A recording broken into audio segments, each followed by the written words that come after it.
Today's the big day. In only a few hours, I'll be moving, but I felt compelled to sit down amid all this chaos and share something truly special with you. Some stories simply can't wait, and this is one of them.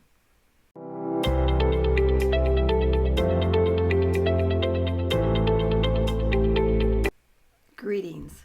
It's nice to see you again. And to those new here, you're very welcome. Today's story marks a profound milestone in my journey, one that beautifully connects my work as a police chaplain with my current practice in pain recovery and neuroplasticity. It was just past midnight when my police chaplain pager went off. A home invasion had occurred in a quiet, upscale suburban neighborhood community. A father brutally attacked while his two young sons, ages 8 and 10, witnessed the entire incident from their hiding place in the closet. Their mom had been working a night shift at the hospital, leaving the father alone with the children. When I arrived at the scene, it was chaos. Emergency lights flashed against neighborhood homes. The father had been transported to the hospital. He would survive, but the boys remained huddled together in the back of a police cruiser, eyes wide open with terror, bodies trembling uncontrollably. This is where my work began. The officers briefed me quickly. The boys had seen everything: the intruder breaking in, the violent assault on their father, the blood. They hadn't spoken a word since they were found. The officers guided me to the family's home. The boys had been brought back there away from the crime scene.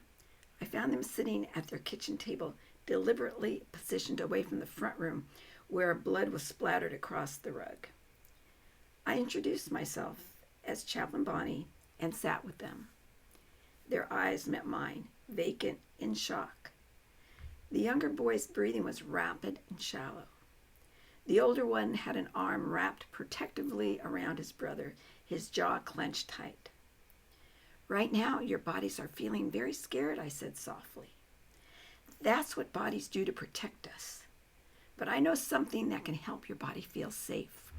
Would you like to learn it?" A slight nod from the older boy. "Let's breathe together. Watch how I do it first." I demonstrated a slow, deep breath in through the nose for 4 counts, hold for 2, out through the mouth for 6. I placed my hand on my abdomen to show them how it expanded. "Your breath is like a remote control for your nervous system," I explained. "When we breathe slowly and deeply, we tell our body that we're safe." Hesitantly, they began to follow along. After several minutes, their breathing synchronized with mine. The younger boy's shoulders lowered slightly, the first sign of regulation. In the days that followed, I made regular visits to their home. Their father had returned from the hospital, physically healing but emotionally traumatized. The entire family exhibited classic signs of PTSD: jumpiness, nightmares, hypervigilance. During my visits, I expanded on those first breathing techniques, introducing age-appropriate mindfulness exercises for the boys, simple grounding techniques, feeling their feet on the floor, naming 5 things they could see, 4 they could touch, 3 they could hear, 2 they could smell, and 1 they could taste. I helped the father connect with appropriate therapy resources and worked alongside him to create a home environment so they felt safe again, where everyone could feel calm, secure, and better able to cope with what had happened. About 3 months into our work together, something remarkable happened. The mother called me, her voice filled with emotion. "Chaplain Bonnie, I had a panic attack yesterday," she said. "I couldn't breathe, couldn't think straight. And then my youngest, he took my hands and said, 'Remember what Chaplain Bonnie taught us, Mom. Slow, deep breathing calms our nervous system.' He talked me through the whole exercise. My 8-year-old son talked me down from a panic attack." In that moment, I understood the profound ripple effect of this work. The tools I'd shared weren't just techniques. They were becoming embodied wisdom, passed from one family member to another. 10 years passed after that midnight call-out. I had moved on to different work, and those boys had grown into young men. Then one day, I received an unexpected message from the older brother. He shared something that stopped me in my tracks. This young man, who I'd taught simple breathing techniques as a terrified child, was now heading to college to study neuroscience. His reason? He wanted to understand the science behind what had helped his family heal. Those breathing techniques and mindfulness practices hadn't just been a momentary intervention. They had become a cornerstone of his family's ongoing healing journey. He explained how his father still used these techniques to manage chronic pain from his injuries. His younger brother had even taught them to his high school wrestling team. And most remarkably, this young man's entire career path had been shaped by those early experiences of learning how the mind and body could work together to create safety and healing.